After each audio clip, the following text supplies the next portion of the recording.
설교 제목은 여호와의 언약궤가 들어오다. 여호와의 언약궤가 들어오다. 여호와의 언약궤를 성전으로 옮기다. 라는 제목입니다. 한마디로 말하면요, 오늘 설교의 주제는 언약궤가 성전으로 들어온 이야기입니다. 그래서 오늘 말씀을 보면은요, 변하는 것과 변하지 않는 것이 있습니다. 변하는 것과 변하지 않는 것에 대해서 살펴보려고 합니다. 자, 1절 말씀을 같이 한번 볼까요? 1절. 이에 솔로몬이 여호와의 언약궤를 다윗성 곧 시온에서 메어 올리고자 하여 그랬습니다. 자, 여러분, 겉으로 보면 성전이 다 완공이 됐어요. 이제 성전이 다 완공이 됐습니다.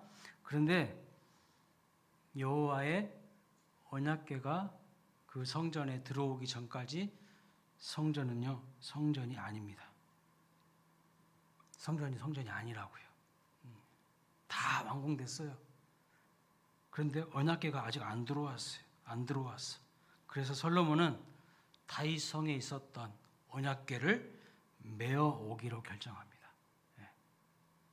메어 오기로 결정을 해요. 여러분, 언약궤가 이토록 중요한 거예요. 언약궤가 이토록 중요해요. 성전 다 완공됐다니까요. 근데 언약궤가 들어오기 전까지는요, 그 성전은 무늬만 성전인 거야. 성전이 아니에요. 아직까지도. 그러면 언약궤가 정말 중요하다는 것을 알 수 있겠죠. 언약궤가 의미하는 것, 상징하는 것이 무엇일까요? 출애굽기 25장 21절 22절 같이 한번 읽어보겠습니다. 시작. 속죄소를 궤 위에 얹고 내가 내게 줄 증거판을 궤 속에 넣어라. 거기서 내가 너와 만나고 속죄소 위 곧 증거궤 위에 있는 두 그룹 사이에서 내가 이스라엘 자손을 위하여 내게 명령할 모든 일을 내게 이르리라. 왜 중요한가? 왜 언약궤가 중요한가? 그 이유는 거기서 내가 너희를 만날 것이다 그랬어요. 하나님이 만나주시는 장소예요. 그리고 하나님께서 말씀하시는 곳이라고 말씀하고 있죠. 내게 명령할 모든 것을 이룰 것이다.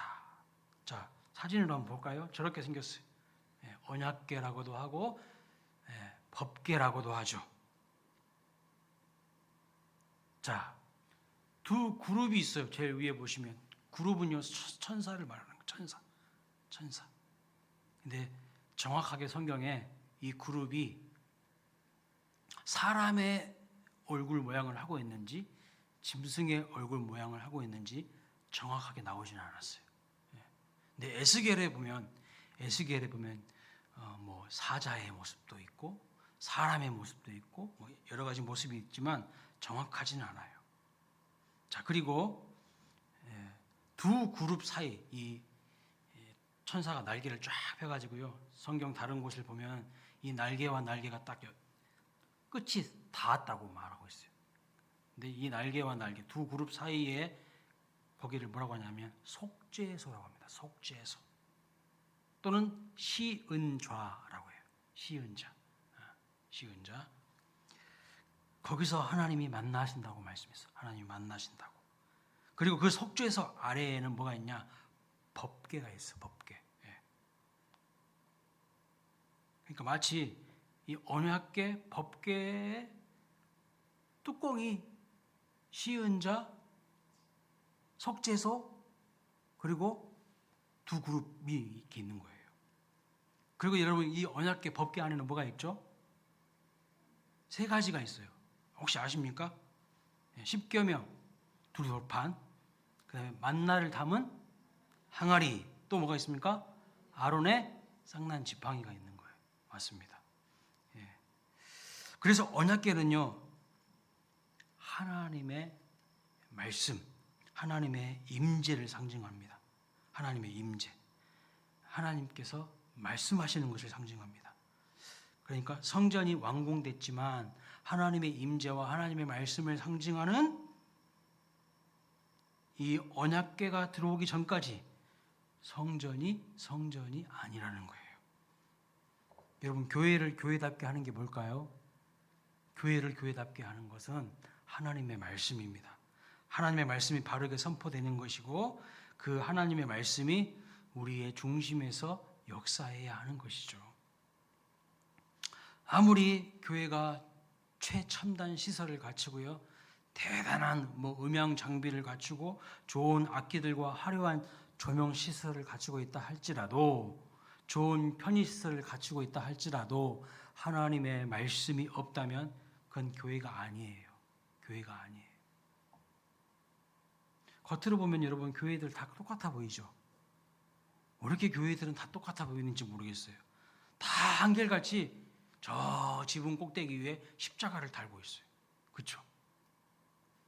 교회라는 간판이 있으면 다 같은 교회인 것처럼 보입니다. 다 같은 교회라고 생각합니다. 그러나 여러분 실제로 그 안에 하나님의 말씀이 있어야 교회인 거예요. 많은 교단이 있고요, 교파가 있습니다. 근데 다 추구하는 방향이 다르다니까요. 어떤 교회는요, 뭘 강조하는가? 인권을 강조해요. 인권. 평등을 강조해요.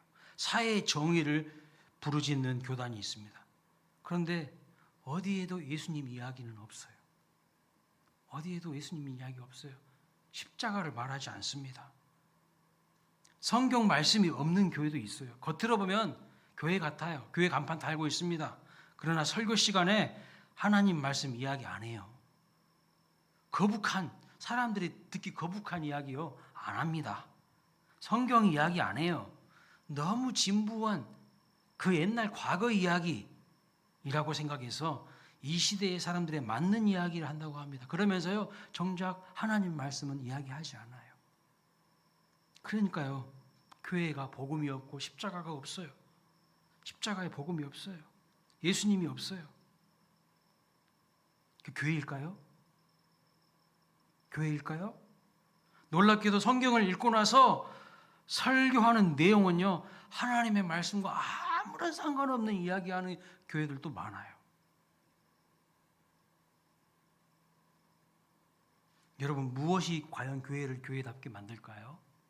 하나님의 말씀이라는 겁니다. 복음이에요.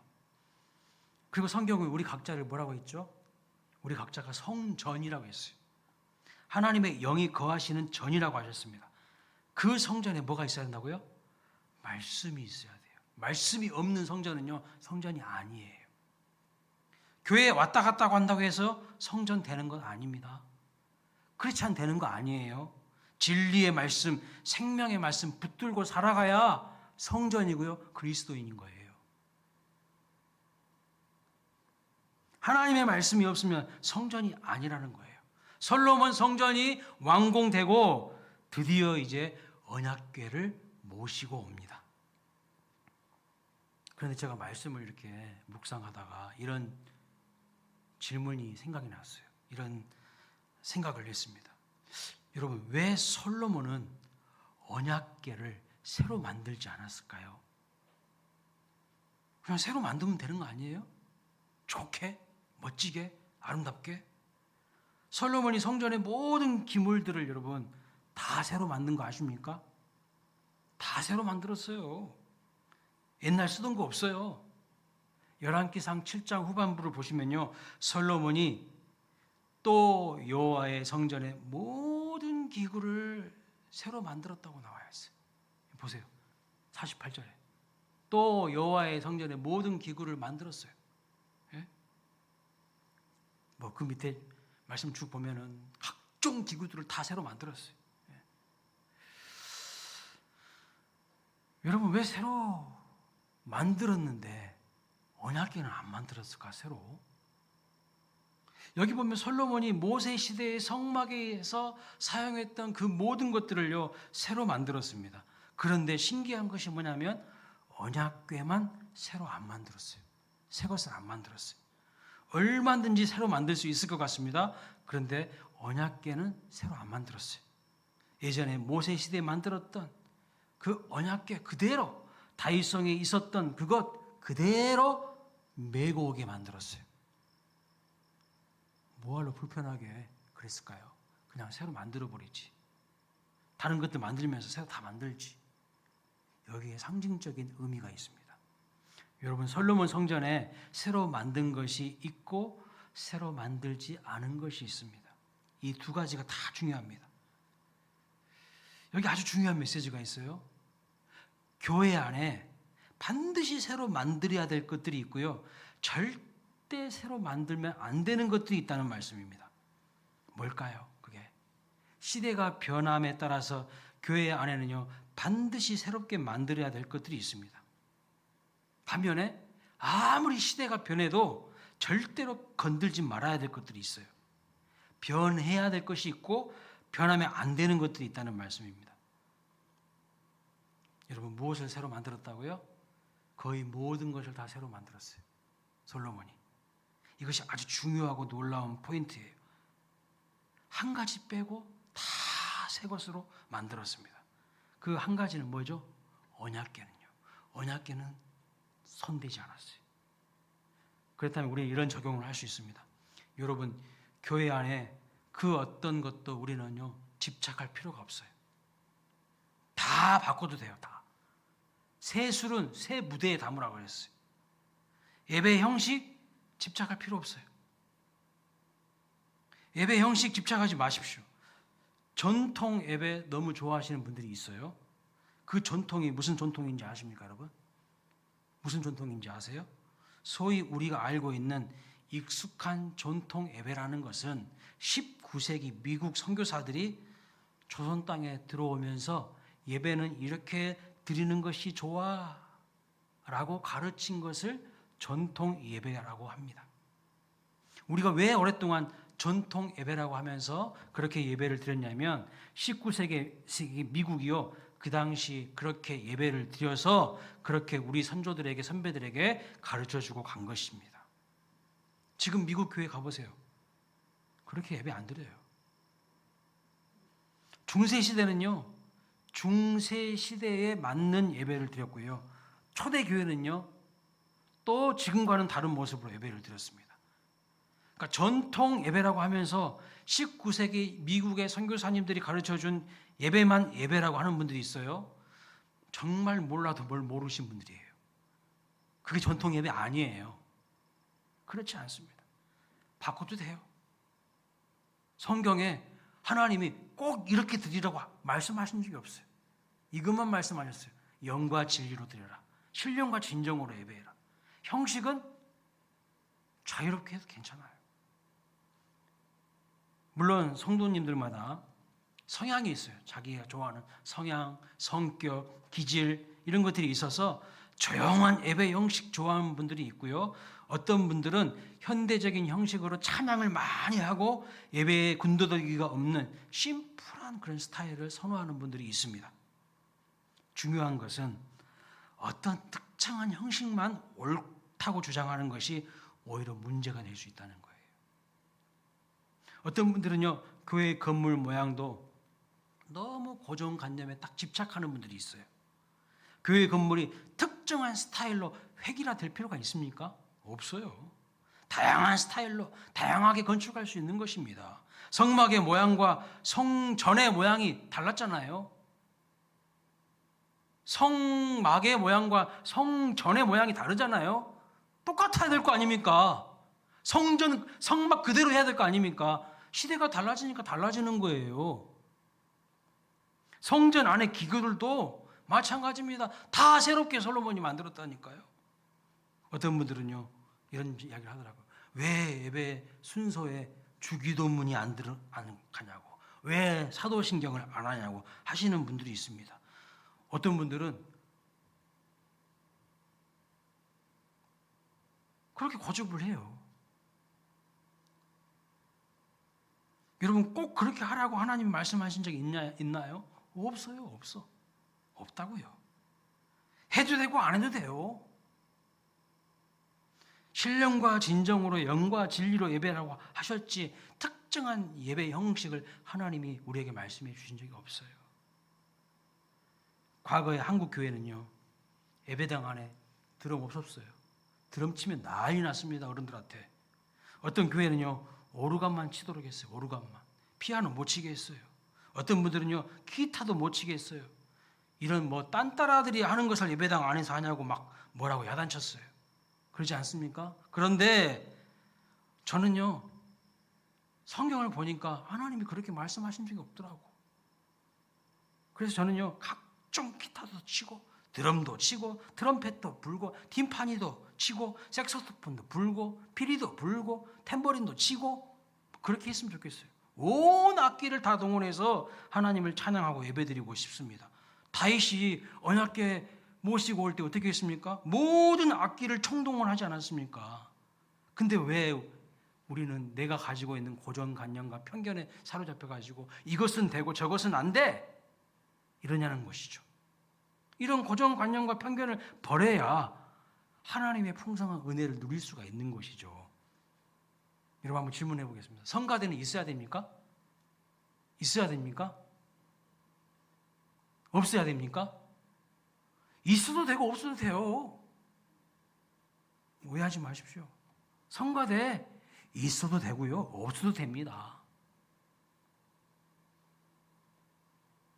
요즘 부흥하는 교회들 보세요. 성가대를요, 다른 형태로 만들어서 해요. 앞에는 찬양팀이 딱 서고요. 뒤에는 콰이어가 서요. 그래서 20, 30명이요. 그렇게 계속해서 찬양하면서 예배를 드립니다. 성가대가 잠깐 나와서 찬양하고 들어가는 형태도 있지만 찬양팀과 콰이어가 예배 내내 계속해서 찬양으로 이끌어가는 교회도 있어요. 여러분, 찬송가만 불러야 됩니까? 그래요? 복음성가 부르면 안 되는 거예요? CCM 부르면 안 되는 겁니까? 아니요. 찬송가도 좋지만요. 복음성가도 얼마든지 좋고 CCM도 좋아요. 왜 찬송가만 부르어야 합니까?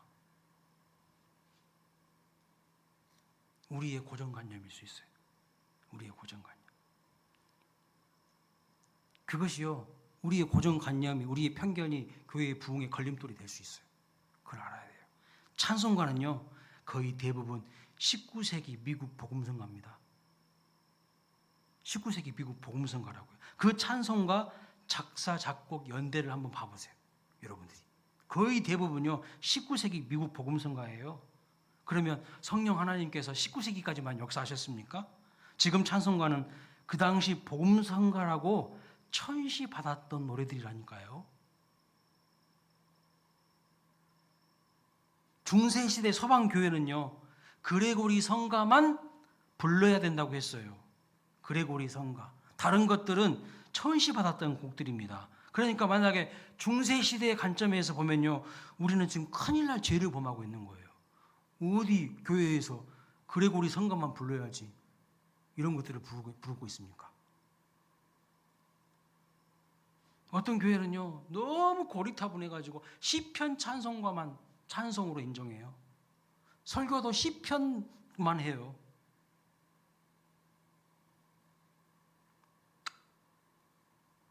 근데 하나님은 틀렸다고 하지 않으신다는 거예요. 하나님 전혀 틀렸다고 하지 않아요. 오늘 우리가 본질과 비본질을 구분하지 못하는 경우가 너무 많아요. 비본질 때문에 막 싸우는 거예요. 예? 거기다가 자기의 어떤 주장과 자기의 어떤 욕심을 담아가지고 자기 마음대로 하고 싶은 거야. 그러니까요, 교회가 부흥 안 하는 거예요. 교회 다니는 사람들이 더 마음이 좁아. 하나님은 그렇게 말씀하신 적이 없어요. 여러분, 강대상은 어떻게 돼야 됩니까? 강대상. 강대상 모양은 어떻게 돼야 되죠? 꼭 크리스탈이어야 됩니까? 나무로 만들면 안 되는 거예요? 다양한 모양으로 좀 더 세련되게 멋지게 하면 안 되는 것입니까? 되잖아요. 상관없어요. 강당 꽃꽂이는 어떻습니까? 해도 되고 안 해도 되는 거예요. 해도 되고 안 해도 돼. 근데 어떤 교회는 강당 꽃꽂이 하는 것 때문에 막 싸워.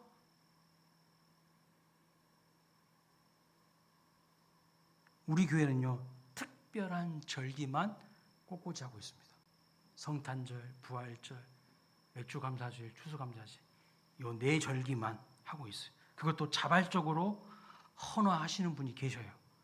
목사님, 제가 그때는 꼭 제가 하겠습니다. 자발적으로 자원하신 분이 계세요. 매주 할 수 있겠죠. 매주 하면 얼마나 좋습니까? 화려하고 뭔가 풍성하게 보이고 얼마나 좋겠습니까? 그런데 그 비용을 아껴서 선교에 쓰면 더 좋겠다는 것이 특별한 절기 때만 하는 취지로 우리 은퇴 장로님들이 당회원이실 때 저와 함께 의논해서 결정한 거예요. 저는 너무 잘했다고 생각해요. 너무 잘했다고. 너무 좋은 결정이라고 생각합니다. 네. 그거 차라리 그 돈 비용 아껴서 선교지로 보내면 얼마나 좋아요. 여러분, 솔로몬 성전에 강당 꽃꽂이가 있었을까요? 그 생각을 해봐요.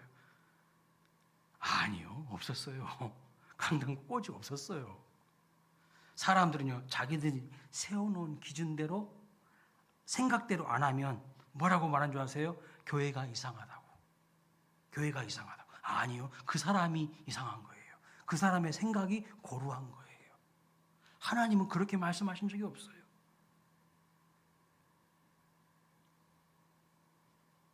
하나님은요, 전혀 문제 삼지 않으십니다. 여러분들이 앉아있는, 우리 성도님들이 앉아있는 의자는요, 꼭 장의자만 될까요? 아니에요. 여러 가지 다양한 스타일로 충분히 편의와 예배당의 아름다움을 살리는 의자를 설치할 수 있어요. 제가 우리 시찰에 어느 교회 갔더니요, 의자가요, 알록달록 색깔이 다양하더라고. 알록달록 색깔이 다양해. 무지개 막 색깔처럼. 멋있더라고요. 좋더라고요. 아, 저렇게도 할 수 있구나. 솔로몬 성전이요, 그 안에 모든 기구를 새롭게 만들었던 것처럼 오늘 우리도요, 다 바꿔도 괜찮아요. 다 바꿔도 괜찮습니다. 그러나 중요한 게 있어요. 언약궤는 건드리지 않았어요. 언약궤는 건드리지 않았어요. 하나님의 말씀은 진리이기 때문에 절대로 건드려서는 안 된다는 뜻입니다. 요즘요, 미국이나 해외에는요, 동성애를 지지하는 교회들이 있답니다. 점점 늘어나고 있답니다. 우리나라에도 있다고 합니다. 여러분, 그것은 심각한 죄를 범하고 있는 거예요. 왜요? 그것은 건드려서는 안 되는 거예요. 그것은 절대 건드려서는 안 돼요. 하나님의 말씀을 시대의 풍토에 따라서, 시류에 따라서 바꾸는 것은요, 안 돼요. 그것은 바꾸지 말아야 되는 겁니다. 성경은 그것을 죄라고 말씀하고 있어요. 죄라고 말씀하고 있는 것을 죄가 아니라고 우기면 안 된다는 거예요. 사랑하는 여러분, 말씀을 생명처럼 여기시기 바랍니다. 그런데 지켜야 될 것은 지키지 못하고 충분히 새롭게 바꿀 수 있는 것들은요, 내 고집으로, 자기 고집으로 바꾸지 못하는 경우를 너무나도 많이 봐요. 그것이 전통이라는 이름으로 전통 아니라니까요.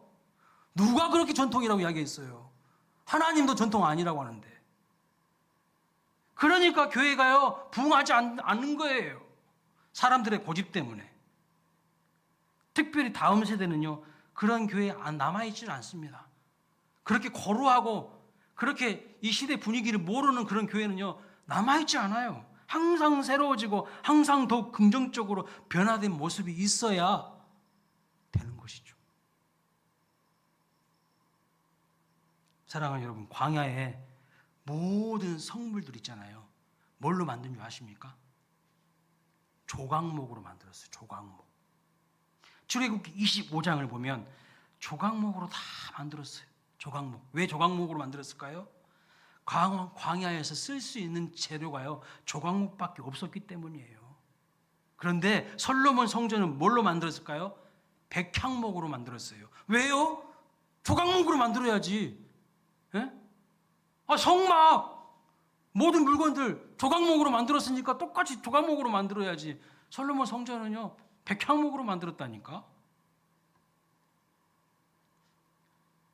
객관적으로 보면요, 백향목이 조각목보다 훨씬 좋고 세련되고 강한 나무입니다. 그러면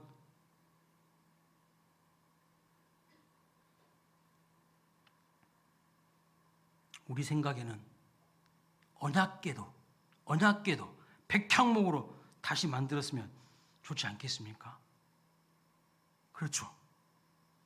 조각목은요, 뒤틀려진 나무예요. 광야의 비바람을 맞으면서 자란 나무였기 때문에 뒤틀려요. 근데 그 종화국목보다는 오래가는 백향목으로 만들면 더 좋을 것 같아요. 그렇죠? 그렇지 않습니까? 그게 합리적인 생각 아니에요? 그런데 하나님은 그렇게 하지 말라고 하시는 거예요. 건드려도 좋을 것이 있고 바꿔도 좋을 것이 있고 절대 바꾸면 안 될 것이 있다는 것을 말씀하고 있어요. 언약궤는요, 건들지 말라는 거예요. 언약궤는 건들지 말라는 거예요. 이걸 우리에게 적용해 보겠습니다. 성경을 읽다 보면요, 되게 마음에 안 드는 표현들이 있어요. 세련되지 못한 표현들을 만납니다.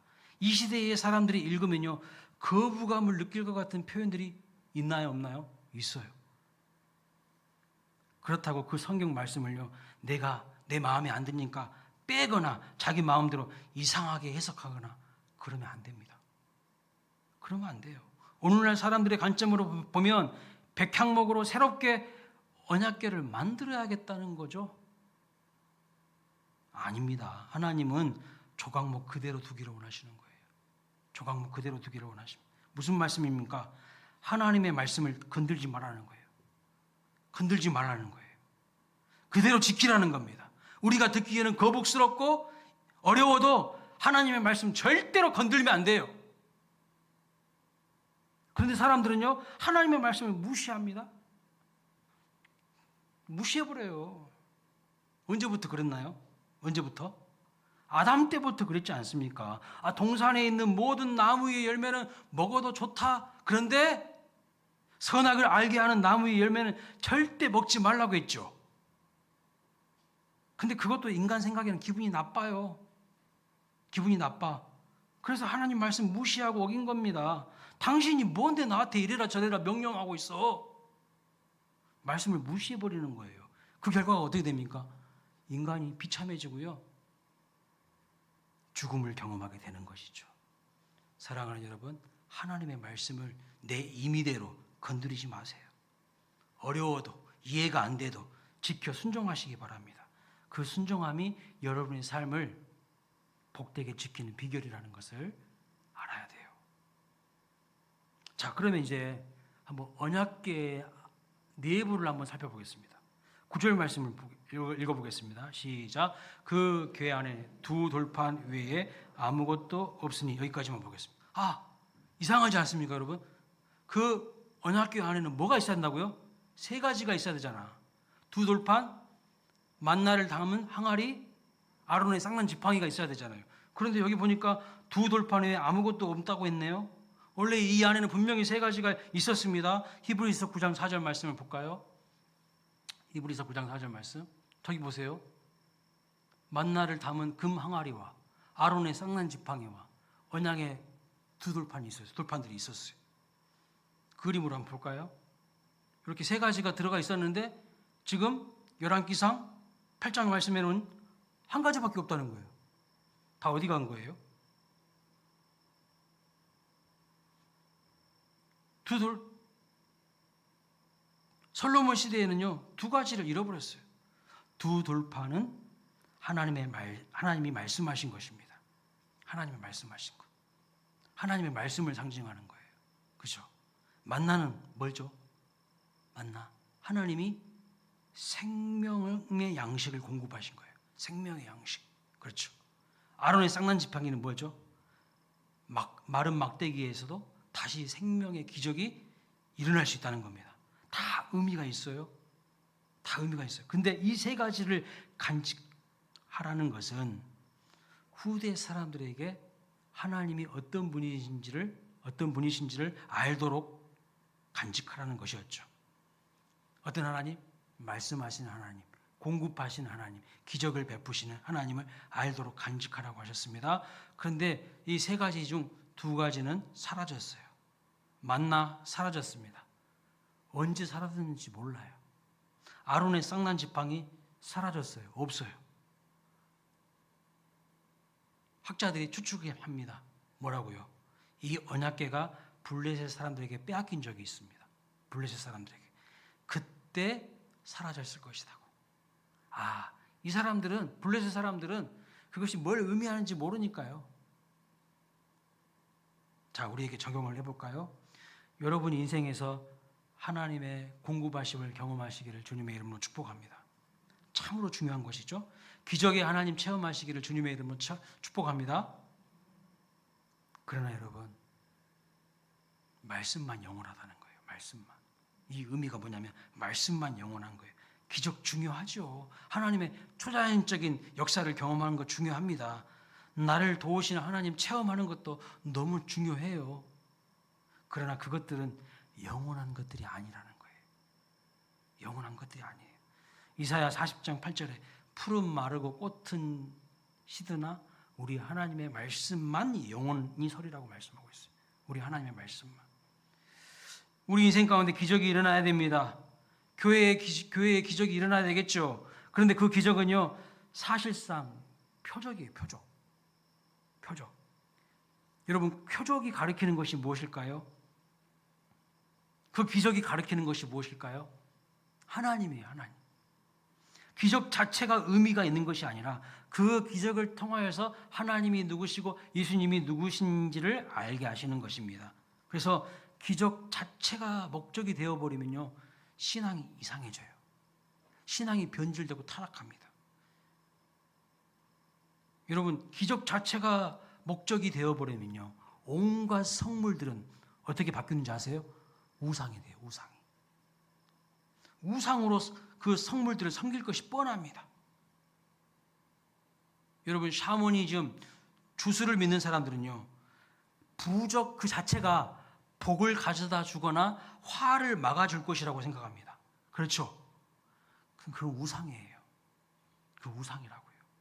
자기의 삶이 하나도 변화되지 않았는데 무슨 복이 오고 무슨 화가 물러갑니까? 자기의 삶은 똑같이 죄짓고 사는데 무슨 복이 오고 그 부적이 있으면 화가 물러갑니까? 중요한 것은 부적이 아니라 자기 삶이 변화되는 거예요.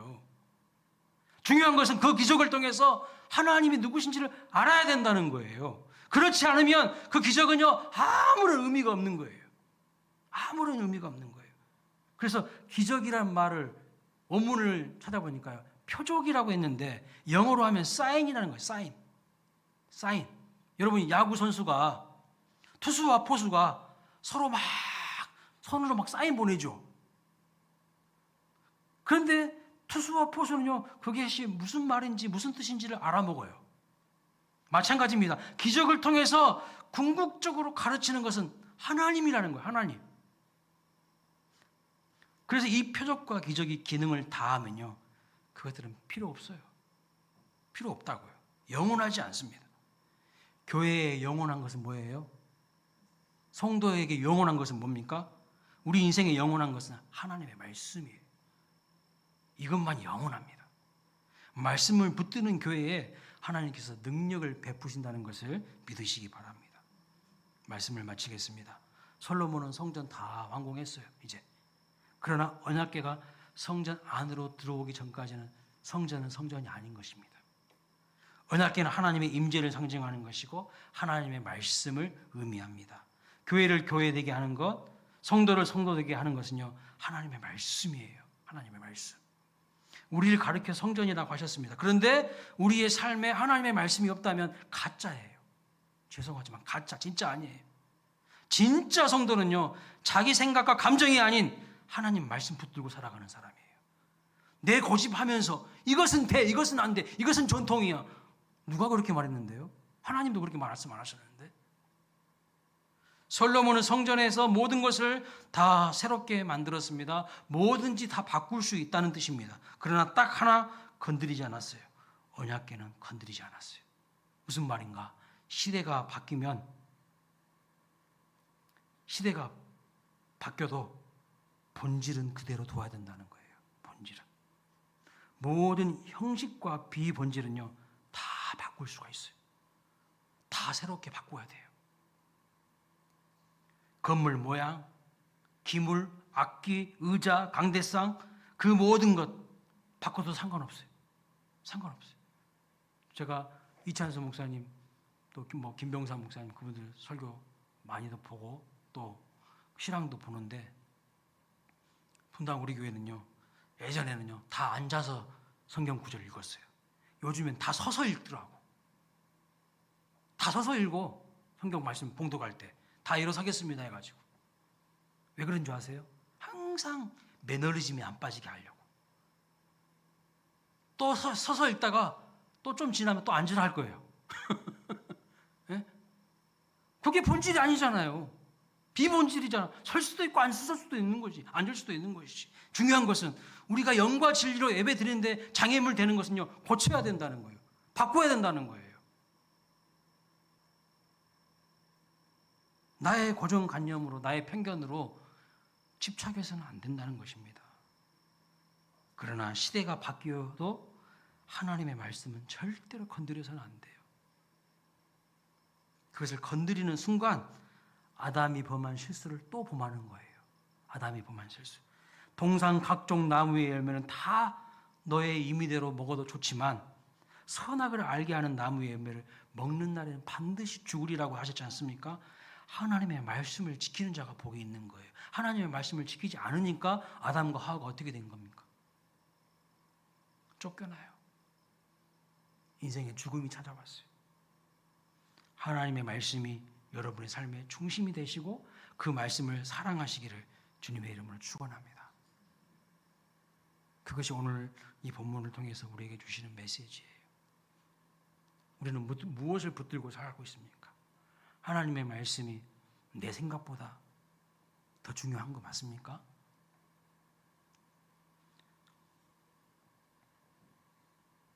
제가 최근에 어떤 분한테 이야기 들었는데요. 어느 교회는 찬송가를 안 부르니까 난 그 교회 다니기 싫다고 그러시더라고요. 복음성가만 불렀나 봐, 그 교회는.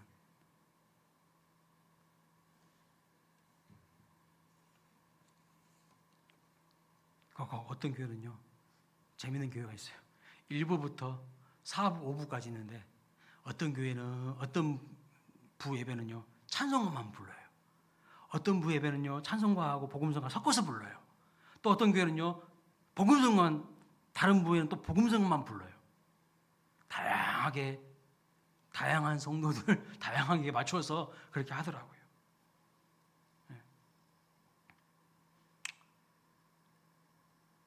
본질의 승부를 걸어야지 자꾸 비본질적인 것 때문에 감정 상하고 고집하면 하나님의 뜻이 아닙니다. 항상 우리 수원광일교회가 새롭게 변화되는 은혜가 있으시기를 주님의 이름으로 축복합니다. 아멘. 찬양하겠습니다.